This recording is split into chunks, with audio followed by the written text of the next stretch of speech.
এবার অধ্যাপকের ইস্তফা, সেই খবর রাখবো আপনাদের সামনে।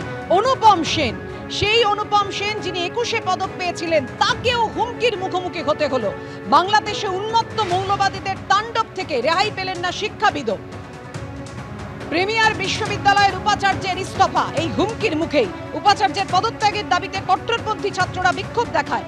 যদিও রাষ্ট্রপতিকে চিঠিতে উল্লেখ করেছেন উপাচার্য অনুপম সেন বার্ধক্যজনিত কারণে তার পদত্যাগে উপাচার্যকে স্বৈরাচারীদের মিত্র বলে কট্টরপন্থী ছাত্রদের স্লোগান। অধ্যাপক অনুপম সেন আন্তর্জাতিক খ্যাতিসম্পন্ন সমাজতত্ত্ববিদ, এবার হুমকির মুখে চট্টগ্রামের প্রিমিয়ার বিশ্ববিদ্যালয়ের উপাচার্যকে ইস্তফা দিতে হলো।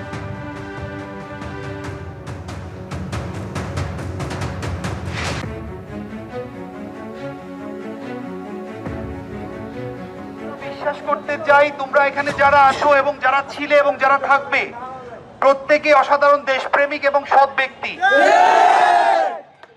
আমাদের হাতে ইতিমধ্যে 5 জন কাঙ্ক্ষিত ব্যক্তির পদত্যাগপত্র এসে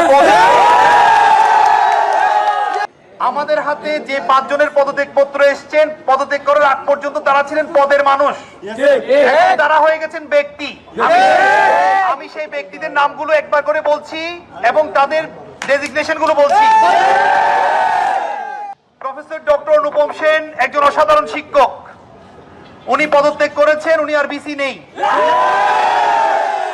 এরপরে যিনি প্রো ভাইস চ্যান্সেলর ছিলেন আমাদের শামীম সুলতানা ম্যাডাম, আমাদের ট্রেজারার ছিলেন প্রফেসর তৌফিক সাইদ, আমাদের রেজিস্ট্রার সাবেক রেজিস্ট্রার ডক্টর ছিলেন যিনি আহমেদ রাজীব চৌধুরী স্যার, উনিও একজন শিক্ষক, আমরা ওনার কোনো অবমাননা করব না।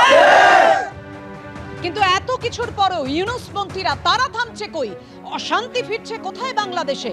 ভারত বিরোধিতায় আরো অনড় হয়ে উঠেছে ইউনুসপন্থীরা, বিশ্বজুড়ে নিন্দা সমালোচনা হচ্ছে। তবুও ভারতকে হুঁশিয়ারি ইউনুসপন্থী ছাত্র নেতার। বিএনপি নেতা রিজভির পর এবার ভারতকে হুঁশিয়ারি বাংলাদেশের এক ছাত্র নেতার। 100% ভারত নির্ভর হয়েও বিদ্বেষের বিষ ছড়াচ্ছে বাংলাদেশের ইউনুসপন্থীরা। ভারতের সঙ্গে বাংলাদেশের সম্পর্ক কেমন হবে তা ঠিক করতে হবে ভারতকে।